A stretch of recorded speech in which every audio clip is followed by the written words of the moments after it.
The Defense Industries Corporation of Nigeria, DICOND7G, has successfully assembled about 1,000 units of the operated DG-103 rifle following the start of operations in Kaduna in September.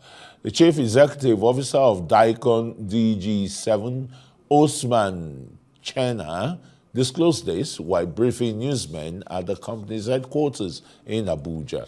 The DG-103 is a locally licensed version of the reliable Russian Kalashnikov AK-103 assault rifle.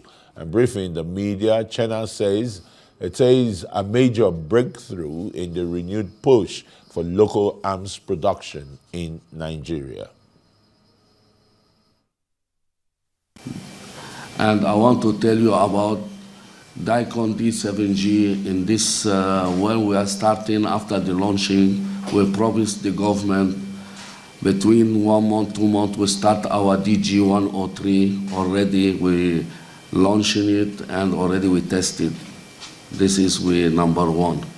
Number two, we are between 1 month or before 1 month, we are launching our under-jammer drones plus the drones to the Nigerian government and to our African market.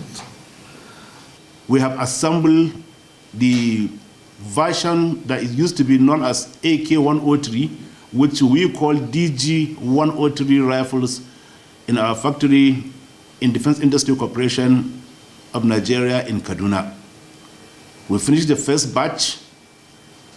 Large quantity has been assembled so far, and we have testified them, and we are very fully fulfilled and satisfied with the weapons that we have assembled there yesterday.